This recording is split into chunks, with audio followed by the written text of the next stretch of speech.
Hello, everybody. Welcome to week 5 of the 90-Day Soulmate Plan book club.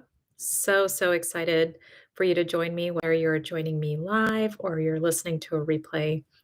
If you're joining live, I'm If you're so joining live, proud of I'm you. so if you're joining live, Proud I'm of you. so if you're joining live, I'm so joining live, I'm so joining live, I'm so joining live, I'm so joining live. Ah, I think I figured it out.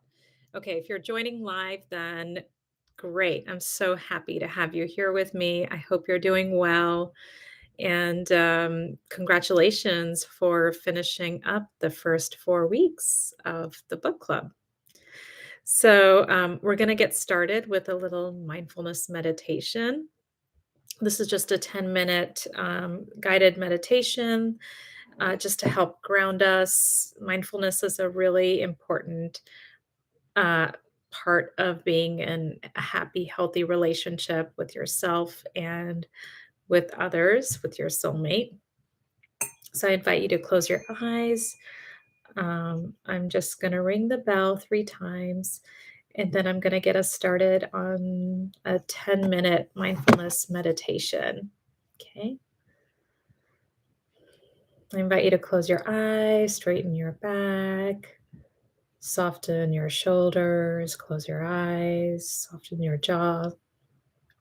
And together, let's take an inhale and exhale. And together, let's take another inhale and exhale. And together, let's take one last long inhale, filling up your whole body with white light. And exhale. I'm going to ring the bell.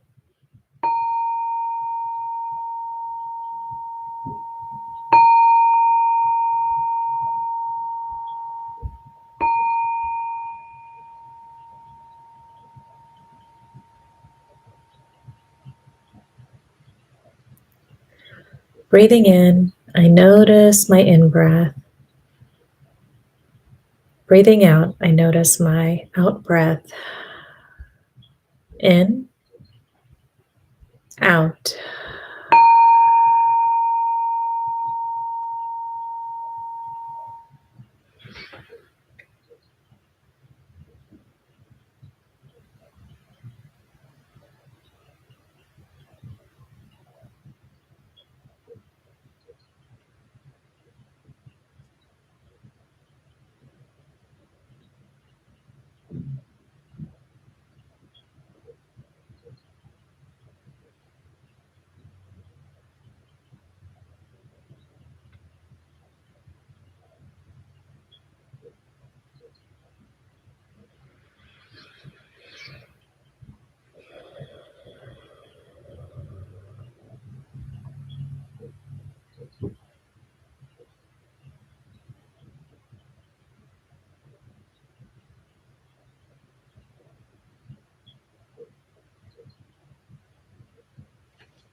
Breathing in, I notice the sensations of the breath entering my nose, filling up my body. Breathing out, I feel the sensations of the breath leaving my nose. In, out.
Breathing in, I notice the thoughts going through my head. Breathing out, I observe them like clouds passing by and bring my attention back to my breath. In, out.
Breathing in, I see that I'm in the present moment.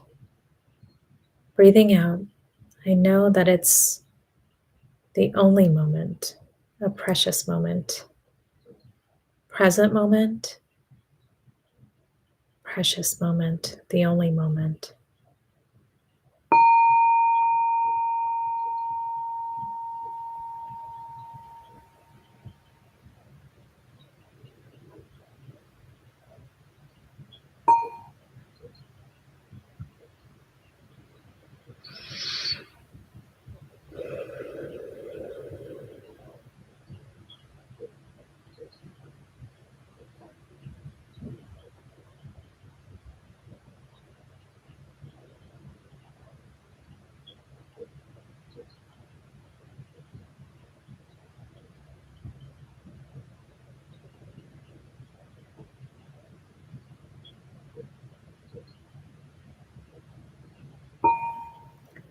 Breathing in, I notice any physical sensations in my body. Breathing out, I practice love, acceptance, and forgiveness for any sensations arising in my body. In, out.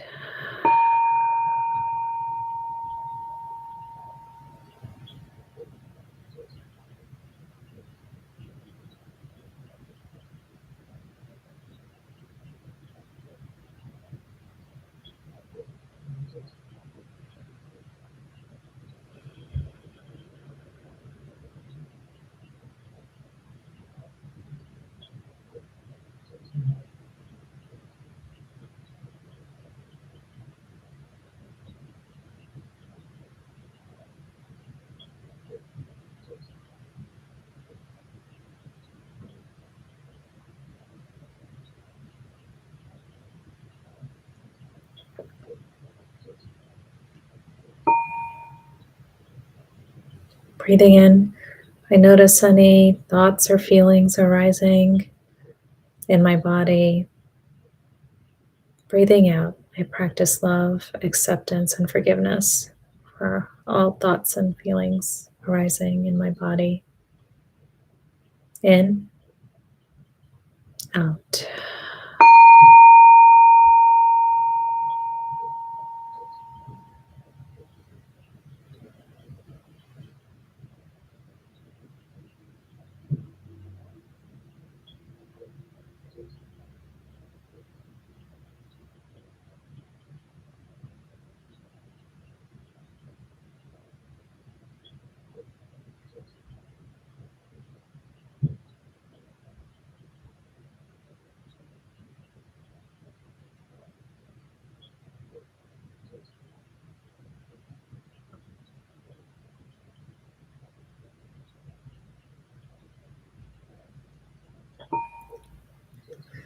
May I be happy. May I be healthy. May I be peace. May I be free from suffering. May my loved ones be happy. May my loved ones be peace. May they be free from suffering. May all beings be happy. May all beings be peace. May all beings be free from suffering.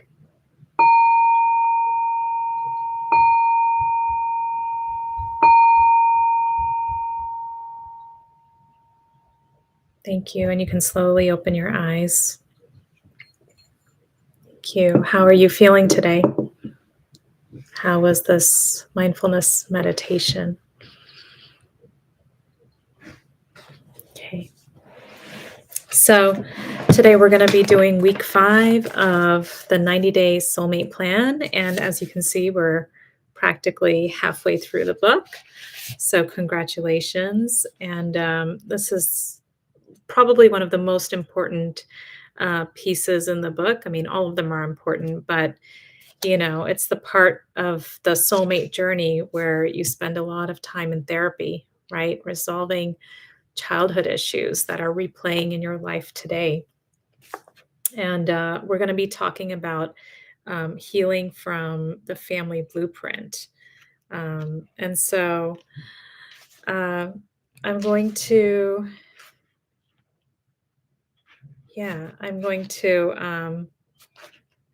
read from that section here. Page 141. Heart freedom, heal yourself from your family blueprint.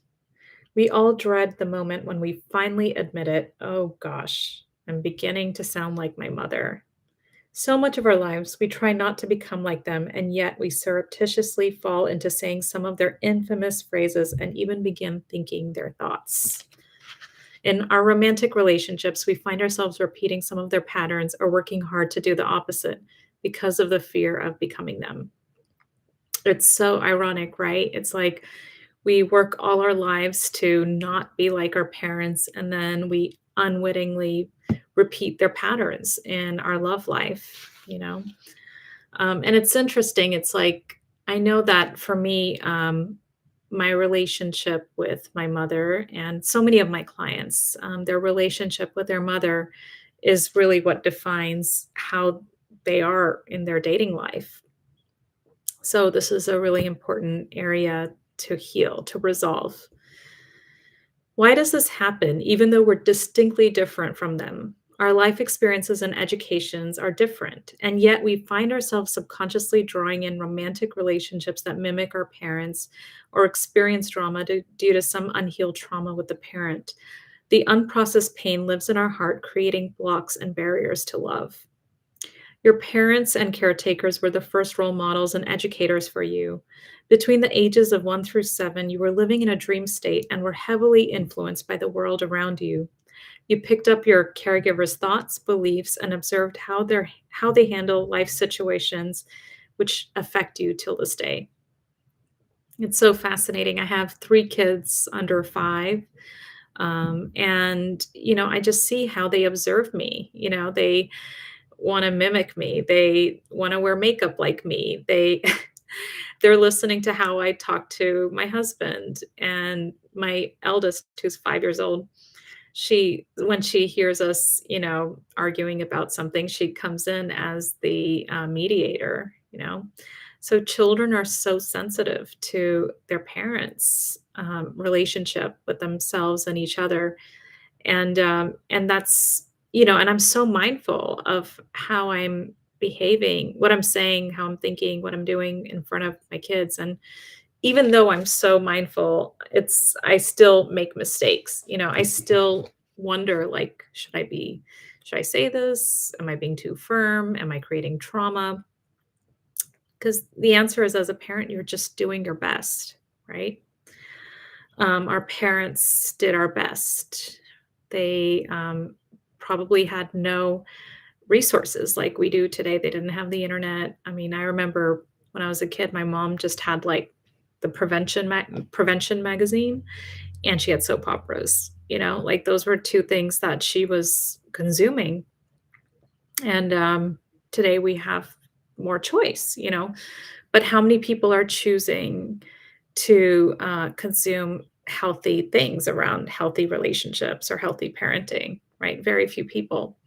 And so this is our chance to do better, to become, you know, become the person our parent couldn't be, not because we're better than them, but because we have more resources and self-awareness today, and heal these old wounds, liberate ourselves, liberate our parents.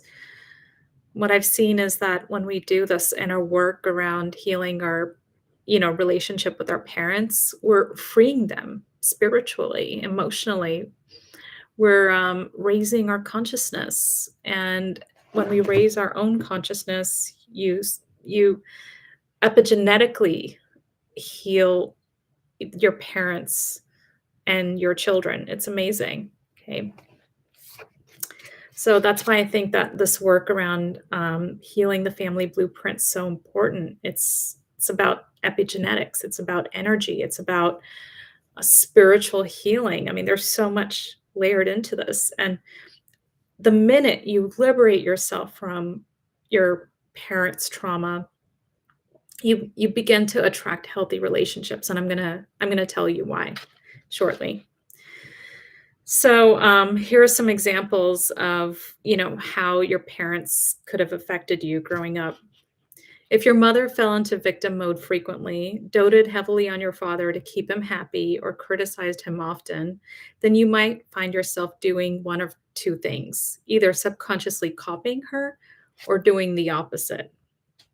If your father left the family, was abusive or emotionally unavailable, you might subconsciously be attracted to similar men, or are unable to trust men. So it's like one or the other. You might either desire to be with a partner like that, or you might be repelled, or you don't trust people like that. So um, you have adopted many of your parents' traits, like it or not.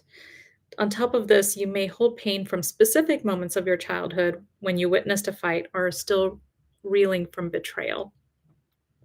And this is important too. It's, you know, um, even now when I, like, let's say there's a wound that comes up for healing, I'll go back in time and see from my childhood where I could have experienced something similar, and I practice love, acceptance, and forgiveness for that little child that experienced that. Because a lot of our patterns today are replays from unhealed wounds from our childhood. Okay. So when you encounter something painful, like a date ghosting you, or your lover shutting down or withdrawing when you bring up something that's bothering you, it triggers old wounds, and you emotionally get drawn into the drama that you once witnessed as a child. If someone raises their voice at you or you're criticized, it might remind you of your mother who did the same. And you might flee, fight, or fight. And there's a fourth mode of coping that's been recently found called fawning. It's when you simply appease a person. Okay. And all of these are survival mechanisms, they're coping mechanisms for how you responded to certain traumas. So just take a moment now and just, you know, notice how what kind of trauma response do you have? Many of my clients, they disassociate from a pain. They might just like go numb. Others might literally, move into panic, move into anxiety.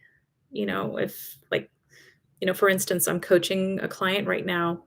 He didn't write to her, he didn't respond to her text, or he didn't let her know when he's going to be available to meet up next. And this put her into panic mode, right? Normally, like if everything is healed, you wouldn't have that panicky or anxiety kind of feeling. So that's why it's so important to just face this, to heal this part as much as you can, because you don't want it to be a recurring pattern for you in your love life. Or at least you'll know that okay, when, you know, when a person doesn't reach out to me on time, first of all, it's going to be okay. But second, my normal reaction is to panic and I'm going to be there for it. It's because of an unresolved childhood wound. And I'm going to go back in time. I'm going to be there for that little child.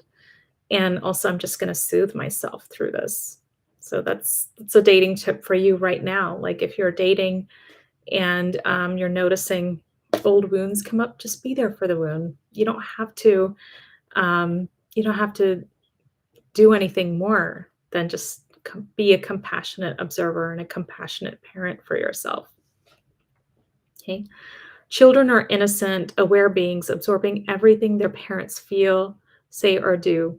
Parents' emotional health directly affects their children. Children also feel a sense of responsibility for caring for their parents' happiness because, in their young minds, they think that their pain is due to them. So, if you can, just go back in time and think about how your parents' relationship affected you.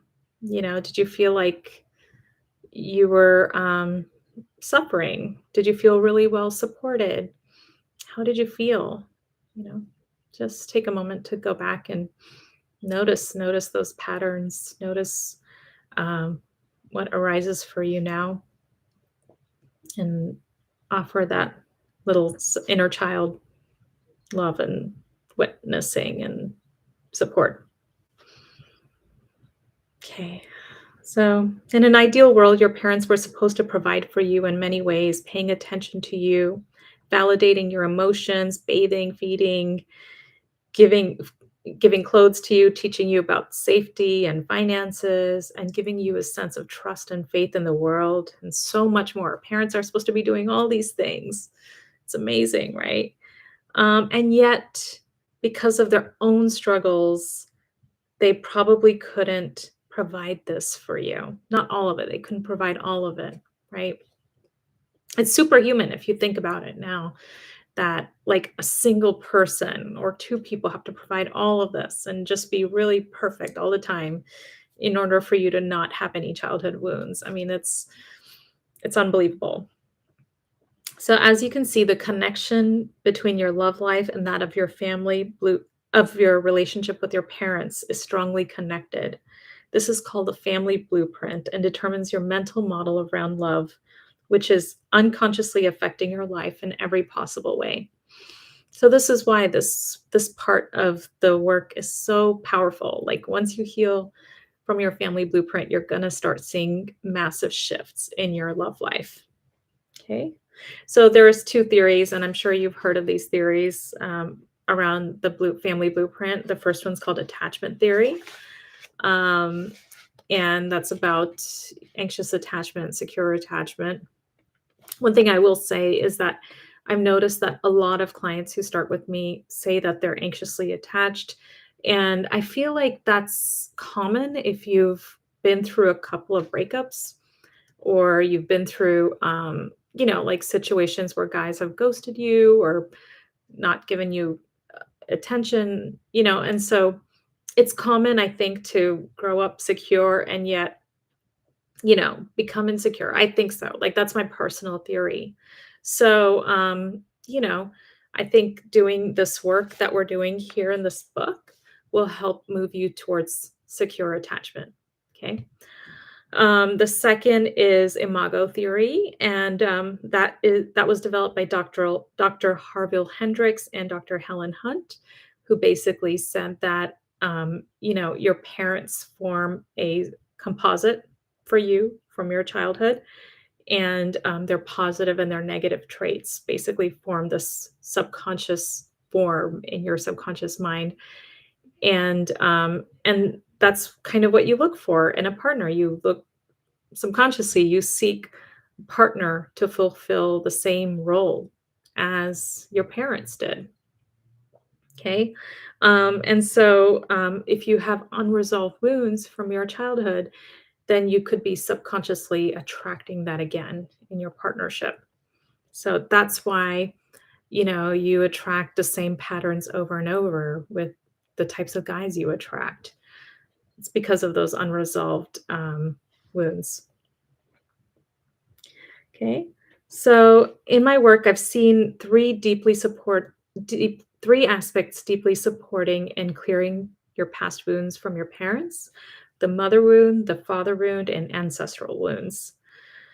Doing all of these will unravel you from your past conditioning and spiritual blocks that are keeping you stuck in a holding pattern and rewire you for a new type of relationship than the ones that your parents had, or the one that you might still have with them. Okay, this is one of the most profound work. So, yeah, and doing this work will help you reparent yourself. Like, that's the best part, right? You heal your mother wound, your father wound, and you become your own inner mother and father. Of course, you have your own parents. I mean, and I've seen in my client work that my clients who do this work, they reclaim their inner mother and inner father, and then they build such happy relationships with their parents. I mean, I even have a client whose father was alcoholic, abusive. I mean, put her through some of the worst trauma, and yet she has so much more compassion for her father now.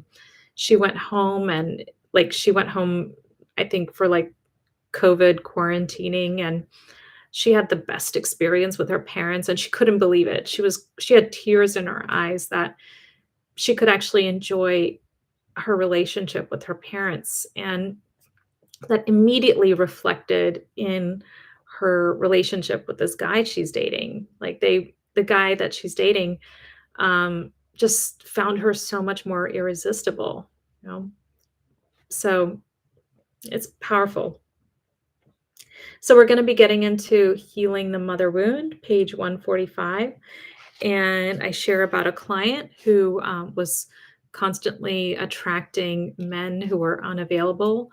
And as it turns out, it was because her own mom had passed away, and she also had bipolar disorder.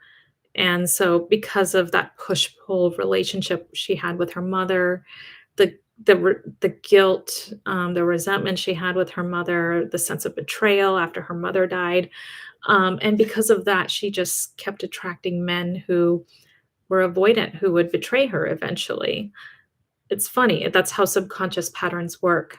And so when she healed that mother wound, she, found that sense of completion in her relationship with her mom and forgiveness, and really built that inner mother foundation within her. Like, she was just like this orphan child, because her whole life she acted like the mother for her mom, and she never got that motherly love. That's something that she's always wanted. And truth be told, so many of us want that motherly love, that unconditional Mother Mary motherly love that most of us haven't received from our mothers for some reason or the other. Okay. And so, when she reclaimed that within herself, she became so confident, so vibrant, so sexy, and she attracted her soulmate soon after. Okay. She's a mom now, which is so beautiful to see. And she's really doing whatever she can to be the best mom she can be, from this place of self-love and self-awareness. So she broke her generational wounding around motherhood. Yeah. So I'm going to read on page 147. You were conceived in this world through a divine spark in a magical space that was your mother's womb. The process of going from a bunch of cells into a full-fledged fetus is hard to believe. The intelligence of your mother's body and the protectiveness of your father's energy helped nurture you in the womb. Whether or not on an egoic level your parents loved each other, on a subconscious and spiritual level, they loved each other deeply and created you through their love. So that's one thing you should know, is that you were created out of love. So it doesn't matter what relationship your parents had with each other on a human level. On a spiritual level, you were born out of love, and you were created out of a divine spark. I mean, truly, creation of a baby in a in a woman's body is miraculous. Okay. And you're a miracle. Like, that's something you should know, is that you're a miracle. Okay. The moment you were born, you were bathed, fed, taken care of. Your cries would keep your mother awake at night, and she would nurse you, play with you, and do her very best to keep you safe and healthy. She likely saw you as a part of her, an extension of her, given that your cells are made up of her, everything from your hair down to your toenails. I can say this as a mother of a 4-month-old. It's being a mother is hard. It's like the hardest work, right? Lack of sleep. I mean, I'm lucky that my husband's supportive, that my parents are here to help me. But if I had to do it all on my own or with very little support, I think I would feel really exhausted all the time, really temperamental, really resentful. So, all the conditions have to be there for a mother to mother her child perfectly, right? And it's hard. That's why mothering is so hard. But just know that because your mother did all that for you, whatever she did for you is already like icing on the cake, right? So, however, as a person, her sense of happiness and ideas around parenting were subject to her own life circumstances, thoughts, beliefs, and trauma. Her own mother likely formed the foundation of what a woman should and could be. If she got married young or had children before she even had a chance to form her own identity, she never likely got a chance to self actualize as an independent woman. So that's true. Most of our mothers, they went from their parents' home to becoming a wife and mother almost overnight, and our grandparents, like, my grandmother, she got married at like 16 or something, right? And then my mom got married at 22. I got married at 34. So, our moms have had, and grandmothers, they've likely had way less ability to self-actualize, and that makes a big difference in how they mothered us, how they mothered your mother, how you were mothered. So I'm sharing all that just so, we can come at this from a compassionate place, right? If we can have compassion for our mothers, for who they were when they were children, when they grew up and became our mothers, then we can help unwind all the wounding from it. Okay. The mother wound arises when a mother's way of being and loving hinders the child's sense of self in some way. From the moment a child is conceived, she begins to learn about the world and form her initial beliefs through her mother's womb. She hears the environment, the mother's words and thoughts, and it forms her foundation. Her nervous system is tied with her mother's, and whatever the mother feels, the baby does too. Once the baby is born, she's dependent on her mother for survival and learns how to communicate and behave in order to get her needs met. Being a baby is inherently vulnerable when you're in the position of depending on someone completely for your survival and care. If that caretaker is present and loving, then you may develop a sense of emotional security and safety within. On the flip side, if she's distracted, judgmental, or disapproving, then you'll begin to seek different ways of seeking her attention and winning her approval. Her love for you is paramount for your own sense of safety. So I'm just sharing all of this to kind of just create distinctions in how a child responds to their mother. Why, you know, when you went from being an infant to a child to an adult, why winning her approval was so important for you, for your survival, right? And that's how you developed your coping mechanisms with your mom, and that's what created your personality. So it's like, you know, our personality is created from all our coping mechanisms that we created from our infancy. Profound, right? So just kind of slowing down how we grow as individuals, and why that primary relationship with our mother is so pivotal. It's so foundational. Okay. Um, so a mother may struggle with the new role of parenting in a patriarchal world where women are given very little support and childcare is largely seen as a woman's role. She's often alone, toiling away for hours on end to care for her children. In certain cultures, there are entire families and villages that help take care of children. But in today's world, most of it is left to the woman. Even if she's working and has childcare support, she still has a great deal of responsibility. The feelings of resentment, contempt, exhaustion, and overwhelm are common. I remember watching this ad, and it was like some guy interviewing different people for the role of a mother, but he didn't give the name of the role. He just said, okay, this job requires you to work 90 hours a week, be on your feet all day long, take care, clean up after people's messes, clean diapers, and all of that. And then they were like, who would accept this job? Right. And then at the end, they were like, oh, this is the role of a mother. And all of them were like, oh, wow, I finally have gratitude for my mother. Right. And, and yeah, so I think like just having that humility and that awe of everything that a mother does for their child. And I feel like I can really say that now as a mother, right? And even then, I still have things to heal from my mother wound. Yeah.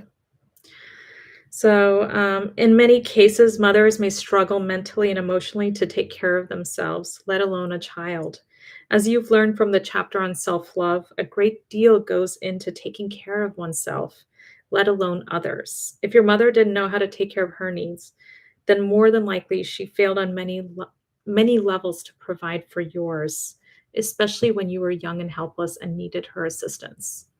So true, right? So many of us don't have that self-love foundation. If you don't know how to love yourself, if you can't put the oxygen mask on yourself, how can you put it on others? Your mother's beliefs and the way she thinks of being a woman unconsciously became the map inside of you. Whether her beliefs around money, sex, relationships, men, or career, it's to a great degree becomes the basis of your own values and thoughts. So this is really important too, right? Like how you developed your belief systems. All of your belief systems come from your childhood. Like 95% of them, right? So whatever your mom thought about love, marriage, sex, career, I mean, until the age of until I started doing this work around self-love and personal growth, I just automatically thought I should do what my mom says, like get married, have sex before, only have sex after marriage. That your sense of identity comes from your marriage. Like there were a lot of beliefs that my mom had, and I found myself having to fulfill those beliefs, even if they didn't necessarily match mine. But I would always feel guilty, like because I couldn't meet up to my mom's expectations. That's so I just lived my single life in my 20s and 30s constantly feeling guilty because of what I felt were my mother's expectations of me or what her beliefs were and how I should match up to them in some way, you know. So, according to clinical psychologist Dr. Stephen Poulter, there are 5 types of mothers. So I named 5 types of mothers so that you can kind of get a mental map of what the different types of mothers are and what kind of wounds you might have encountered from these different types of, mother archetypes, depending on your own mother. The perfectionist mother, the unpredictable mother, the best friend mother, the me first mother, and then, of course, the complete mother, the mother that we all wish we had. Um, and yet, you know, 95% of us have a combination of these archetypes for our mothers, you know. So your own mother may have been one or a combination. You can use this list to get a broad idea of how you were impacted by her. The great thing is that you can not only heal from this and create the complete mother within you. So, this is the cool part. When you integrate your mother wound, you can actually form the complete mother within you. You can be the kind of mom that you wished you'd had, right? And hopefully, when you have children of your own, then you can be that mother for them, right? You can't really be a complete mother to your own children if you haven't healed that within yourself. Okay. If you don't treat your own self that way, you can't treat others that way. And this is why, again, healing the mother wound is so powerful. It not only impacts you and your love life, but it also impacts your future generations, your children, how they're mothered by you. And to be honest, this was my inspiration for doing this work because I didn't think I wanted to bring children into this world unless I could mother them well. Yeah. So I know in your heart, your greatest intention is to love your mother for who she was and have gratitude to her while holding your own as a woman, creating a life that's definitively yours, a more evolved, happier, holistic version than the life that our parents had. No offense to them, yet they helped set us up for this, and it is because of them that we are able to do this in our lifetime. When you can reach a place where you don't feel so triggered by your mother, have genuine gratitude for her having given birth to you, which is perhaps the greatest gift to you, and reach a place of appreciation for who she is, then you will feel a sense of heart freedom. And this is the goal, right? This is the prize. The prize is to feel a sense of peace within you, a sense of heart freedom, right? When you can accept your mom for who she is, of course, you can still have, your triggers around your mom that might go on for a lifetime. But at least coming from a place of gratitude and from having healed your own wounds from your childhood, you would have done your part. And that's what the universe wants for us. Okay. So I've shared some exercises around healing from the mother wound. The first one is journaling on your relationship with your mother. So this is great. This is your chance to just write it all down. Again, you don't need years of therapy to do this. In one shot, just write down everything. Her belief. So exercise 2 is around your mother's beliefs, and how they might have impacted you. Okay. And then looking at your mother's childhood and where did she come from? What were her conditions when she was growing up? Did she experience any abuse? What was her marriage like? What was it like for her to become a mother? All of these are ways for you to understand your mom better. Okay. And while you're doing this work, practice any self-empathy for yourself to see, whenever you feel triggered or you feel sad or hurt by some of your mother's, how your mother impacted you. Okay. And then exercise 3 is to acknowledge your needs from your mother and claim them for yourself. And this part's really important. So it's on page 152. It's writing down the list of needs that you wish you'd had from your mother, and declare that you're going to do them for yourself. And this is great because it helps you understand what your role could be as being a mom, being a mom to others, and how to be a good mom with yourself. Okay. It's a very conscious way of approaching motherhood. And then exercise 4 is about cutting those spiritual cords with your mother. And this is really powerful. This is I wrote in the book that you only need your cords with your parents up to the age of 18.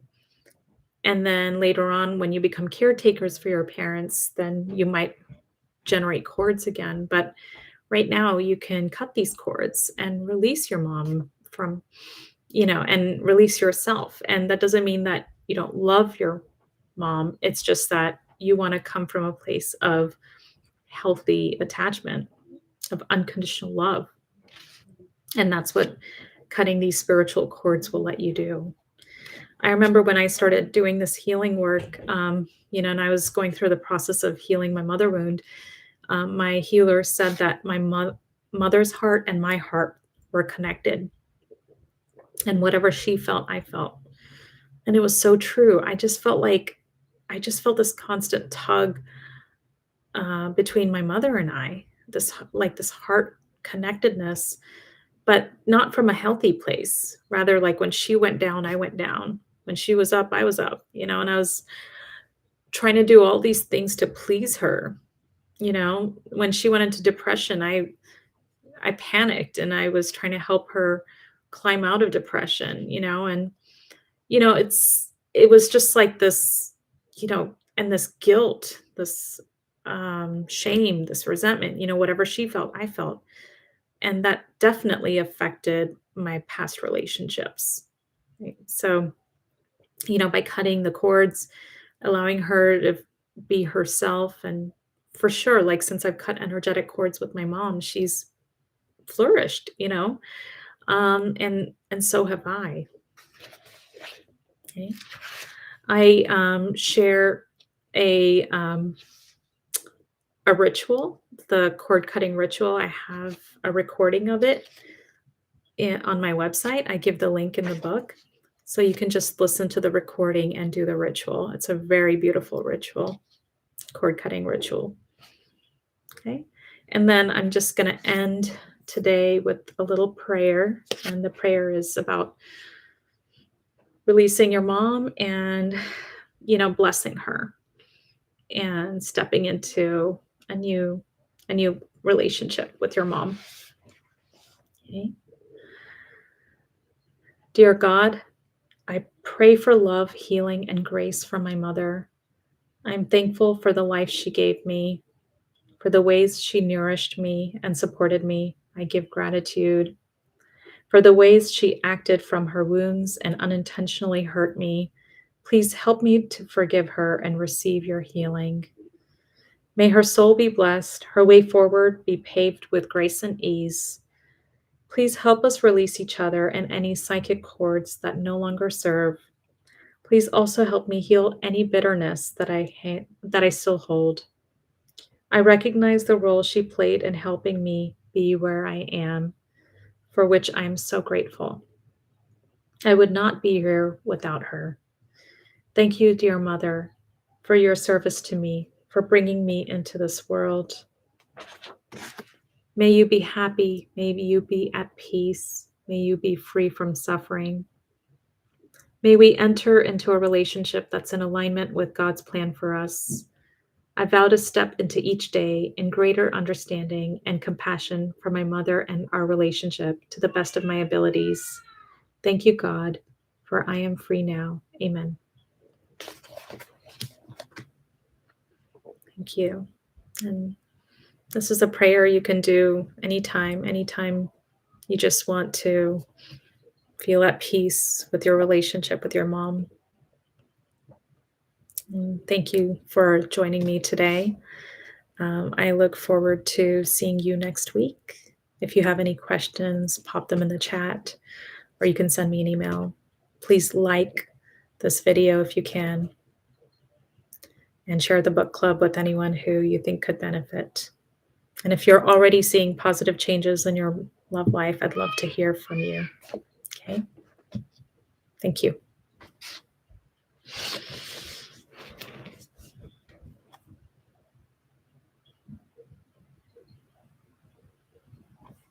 Thank you. Thank you so much, Kathy.